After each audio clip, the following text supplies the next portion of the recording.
Bitcoin वो नाम है जिससे आजकल ज्यादातर लोग वाकिफ हैं।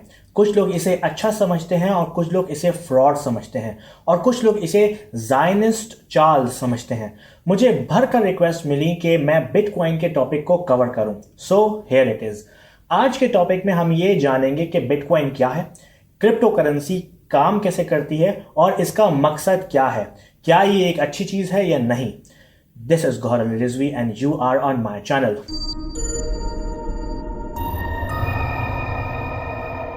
अमेरिका के one of the biggest financial institute JP Morgan के सीईओ ने कहा कि जो लोग बिटकॉइन खरीद रहे हैं वो स्टूपिड हैं।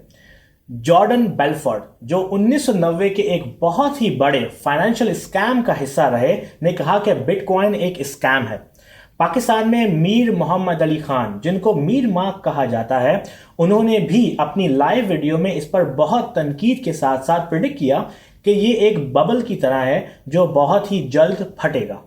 उन्होंने अपनी वीडियो में ये भी कहा कि वो ऐसे बहुत बड़े बड़े पावरफुल लोगों को जानते हैं जो बिटकॉइन को फेल होते हुए देख रहे हैं। लेकिन जिन लोगों ने बिटकॉइन से पैसा बनाया है और जो लोग बिटकॉइन या क्रिप्टो करेंसी में इन्वेस्ट कर रहे हैं, उनकी तादाद भी कम नहीं। हमें बहुत जेन्युइन सक्सेस स्टोरीज मिलती हैं जिन्होंने थोड़ी सी इन्वेस्टमेंट करके लाखों और करोड़ों रुपए बना लिए हैं। हमें वकार ज़का इस मामले में बहुत एक्टिव नजर आता है पाकिस्तान में। नाउ थोड़ी सी तमहीद। पहले जमाने में जब हमें किसी को लेटर या खत भेजना होता था तो हम लेटर लिखते थे, उसे पोस्ट करते थे। वो पोस्टमैन उस खत को उस पर मेंशन हुए एड्रेस पर लेके जाता था। कभी कभी इसमें 1 से 2 हफ्ते या कभी महीने तक लग जाते थे और जिसकी वो एक फीस चार्ज करता था। और फिर आया फेसबुक, व्हाट्सएप, इमो, जिसने मैसेज एक दूसरे को भेजना इंतहाई आसान कर दिया और इंतहाई जल्दी भी। इस टेक्नोलॉजी ने पोस्ट ऑफिस को ऑलमोस्ट खत्म ही करके रख दिया मैसेजेस के लिए।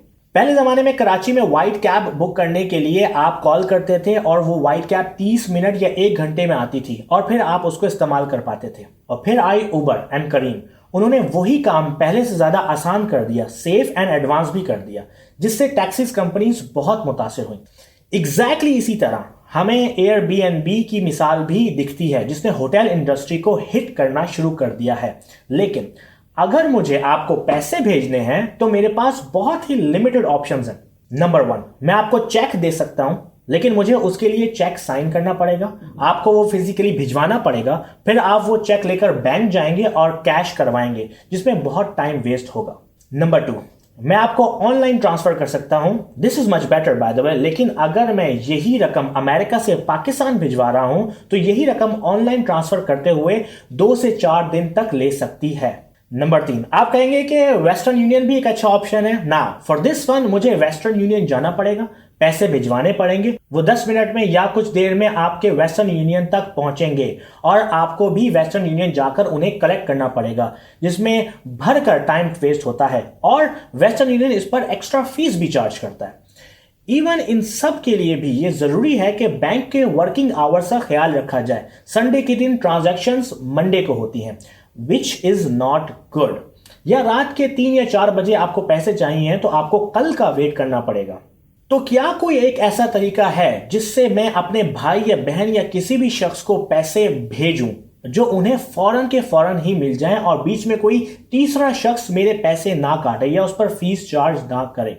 और यह ख्याल आया सतोशी नाकामोटो को, जिन्होंने एक पेपर लिखा, bitcoin peer to peer electronic cash system, जिसमें उन्होंने बताया कि एक तरीका ऐसा है जिससे हम ऑनलाइन एक दूसरे को पैसे भेज सकते हैं और वो भी बगैर किसी बैंक के या किसी एक्सचेंज के, जैसे कि आप किसी को मैसेज भेजते हैं। उन्होंने अपने 9 सफ़े पर मुश्तमिल पेपर में बहुत से मामलात और सवालात और मसाइल को मौजू बनाया।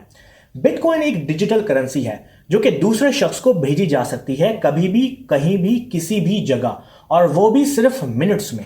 और इसकी बुनियादी मामला क्रिप्टोग्राफी से लिंक्ड है, यानी कि आपके पास बिटकॉइन की एप्लीकेशन है जिसको बिटकॉइन वॉलेट कहते हैं और उसमें अगर पैसे हैं तो आप किसी भी शख्स को वो बिटकॉइन भेज सकते हैं। फॉर एग्जांपल, मैं अपने बिटकॉइन वॉलेट से 20 कॉइन अपने भाई को कनाडा में भी ट्रांसफर करना चाहता हूं तो मैं बिटकॉइन की ऐप में जाऊंगा, अमाउंट सेलेक्ट करूंगा और वो पैसे अपने भाई की आईडी पर भेज दूंगा। जैसे ही मैं वो भेजूंगा मेरे वॉलेट से 20 बिटकॉइन कम हो जाएंगे और मेरे भाई को वो बिटकॉइन मिल जाएंगे। बिटकॉइन दो चीजों पर बेस करता है, बिटकॉइन नेटवर्क एंड क्रिप्टोग्राफी। एक मिसाल से स्टार्ट करते हैं। अगर मैं गौहर अपने भाई अली को 20 बिटकॉइन भेजना चाहता हूं तो बिटकॉइन पूरी दुनिया को यह बताएगा कि गौहर 20 बिटकॉइन अली को भेज रहा है। तो फौरन बिटकॉइन के नेटवर्क को यूज करने वाले लोग अपने अपने कंप्यूटर्स में लिख लेंगे कि गौहर ने 20 बिटकॉइन अली को भेजे इस तारीख को और इतने बजे। और जैसे ही मेरा भाई किसी और को बिटकॉइंस भेजेगा तो वो नेक्स्ट लाइन पर लिख लिया जाएगा। इसको लेजर कहते हैं। एक्चुअली लेजर एक शीट होती है जिस पर दुनिया में जितनी भी बिटकॉइन की ट्रांजैक्शन हो रही हैं वो लिख दी जाती है और ये लिस्ट दुनिया में बहुत से लोग अपने कंप्यूटर्स में लिख लेते हैं। इस तरह इतने लोगों के लिखने से बैंक की जरूरत नहीं रहती सेंट्रल रिकॉर्ड मेंटेन करने के लिए। और इस लेजर को लिखने वाले और चेक करने वाले इतने लोग होते हैं कि इस लेजर से चीटिंग करना नामुमकिन हो जाता है। ये लेजर कोई भी अपने पास लिख सकता है।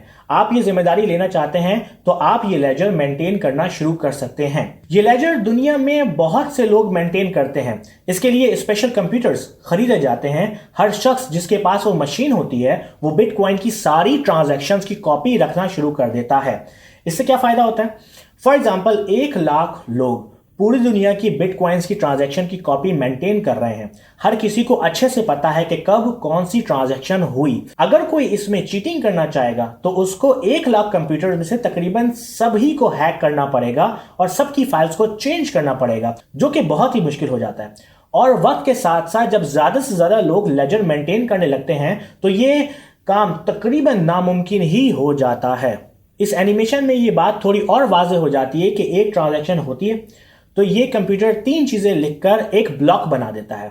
आपका अकाउंट नंबर, जिसको पैसे जा रहे हैं उसका अकाउंट नंबर और कितने बिटकॉइंस भेजे जा रहे हैं। दूसरी ट्रांजैक्शन होती है तो वो ब्लॉक उसके आगे लगा दिया जाता है और इस तरह ट्रांजैक्शंस बढ़ती जाती हैं और एक चेन बन जाती है जिसको ब्लॉक चेन कहते हैं। और इस चेन को हजारों लाखों लोग मेंटेन करते हैं अपने कंप्यूटर्स में ताकि फ्रॉड ना हो।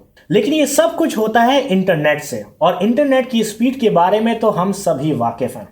बिटकॉइन की ट्रांजैक्शंस में टाइम बहुत इंपॉर्टेंट होता है। अगर ट्रांजैक्शन टाइम से ना मिले तो लेजर में डिफरेंसेस आ सकते हैं। फॉर एग्जांपल इंटरनेट के स्लो होने की वजह से बहुत से कंप्यूटर के लेजर की चेंज दूसरे लेजर की चेंज से डिफरेंट हो जाती हैं। फॉर एग्जाम्पल 3 लोगों ने ट्रांजैक्शन की और कंप्यूटर तक वो इन ऑर्डर में पहुंची। यहां तीनों कंप्यूटर सही हैं, लेकिन किस कंप्यूटर की बात मानी जाएगी? और यहां आ जाती है प्रॉब्लम जिसको सॉल्व करना जरूरी होता है। और इस प्रॉब्लम को सॉल्व करने के लिए हमें हैश एल्गोरिथम का इस्तेमाल करना पड़ता है।